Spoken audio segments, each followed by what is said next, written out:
Fala, filhotes, vocês estão vivos? No vídeo de agora nós vamos falar um pouquinho sobre a filosofia grega tardia e a filosofia romana. O amor romântico é como um traje que, como não é eterno, dura tanto quanto dura. E em breve, sob a veste do ideal que formamos, que se esfacela, surge o corpo real da pessoa humana, em que o vestimos. O amor romântico, portanto, é um caminho de desilusão.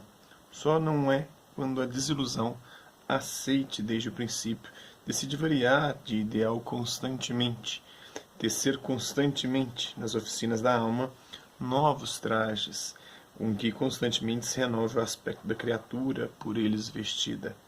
Isso é o livro do Desassossego, do Fernando Pessoa.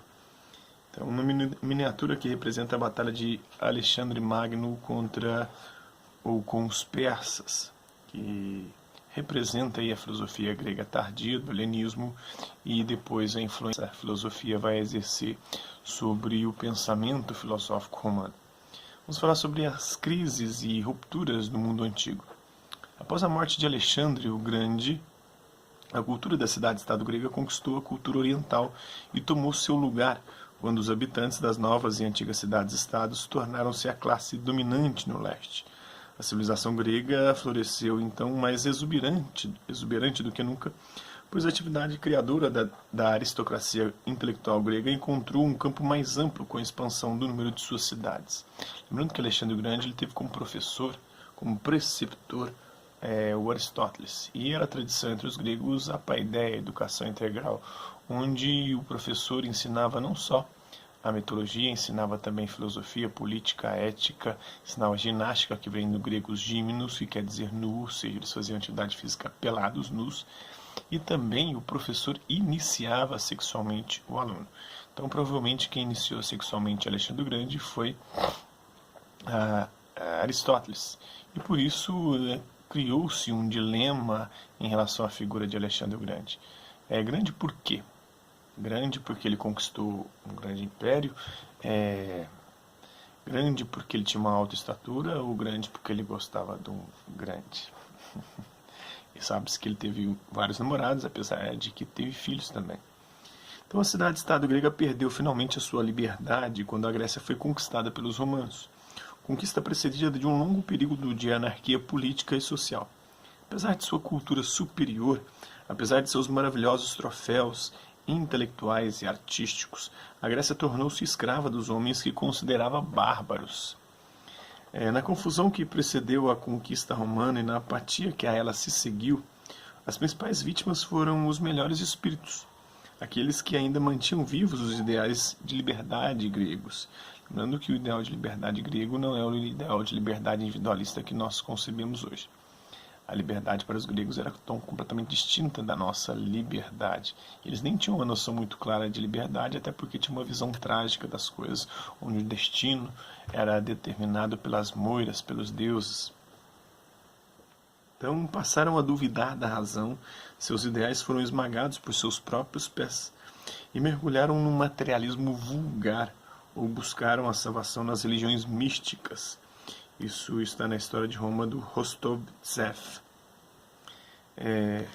E a partir daí formou-se uma comunidade internacional em pleno século IV a.C. Vou lhe contar um pouco sobre o longo período que separa Aristóteles, no final do século IV, do começo da Idade Média, por volta de 476 d.C.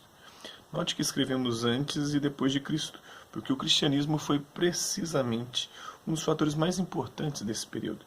Aristóteles morreu no ano de 322 a.C., no século IV. E nesse meio tempo, Atenas tinha perdido a sua posição de hegemonia no mundo grego. Isso estava relacionado, entre outras coisas, com as grandes transformações políticas que vieram em decorrência das conquistas de Alexandre Magno e do advento do período helenístico, ou da expansão da cultura grega e do encontro dela com a civilização e a cultura oriental. O Alexandre Magno, que foi o rei da Macedônia. Aristóteles também era natural da Macedônia e por algum tempo chegou mesmo a ser professor do jovem Alexandre. Foi Alexandre quem conseguiu a derradeira e decisiva vitória sobre os persas que durante muito tempo atormentaram o mundo grego. E mais ainda, Sofia, Com suas muitas campanhas bélicas, ele uniu o Egito e todo o Oriente, até a Índia, à civilização grega. Então começou então uma nova era na história da humanidade. Surgiu uma comunidade internacional, na qual a cultura e a língua gregas desempenhavam um papel preponderante. Este período, que durou cerca de 300 anos, é frequentemente chamado de helenismo. Por helenismo entendemos a cultura predominantemente grega vigente nos três grandes reinos helênicos, a Macedônia, a Síria e o Egito. A partir do ano 50 a.C., aproximadamente, Roma passou a assumir o predomínio militar. Esta nova grande potência foi conquistando um a um todos os reinos helênicos, e a cultura romana, bem como a língua latina, passaram a predominar da Espanha, no ocidente, até o extremo da Ásia. Começou então um período chamado período romano, por nós também conhecido como o final da Antiguidade. Isso está no livro Mundo Sofia, do Justin Gardner. Então, o século IV marcou, portanto, uma reviravolta na história ocidental que culminou com o fim da Grécia clássica, de Sócrates, de Platão, de Aristóteles, do auge de Atenas, a partir da invasão de Alexandre o Grande, tentando unificar sob seu poder todo o mundo civilizado de então.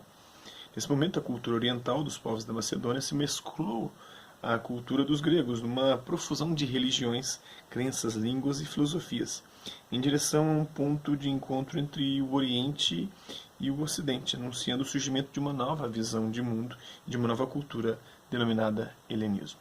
Então isso aí, isso é um pouco da filosofia grega tardia e da filosofia romana, das crises e rupturas, o que levaram à queda do mundo antigo e o fim da antiguidade, e de como uma comunidade internacional começou a ser forjada a partir do Império de Alexandre o Grande e depois com o Império Romano. Espero que vocês tenham gostado do vídeo. Quem curtiu, dá um like. Quem não curtiu, dá um dislike. Quem se interessar pelo conteúdo do canal, é só se inscrever, ativar o sininho e aguardar os próximos vídeos e as próximas notificações. Deixe também seu comentário e sugestões de temas e assuntos que você gostaria de ver abordados em vídeos posteriores. É isso aí. Hasta la vista, babes. Até a próxima. Juntos e Shalom.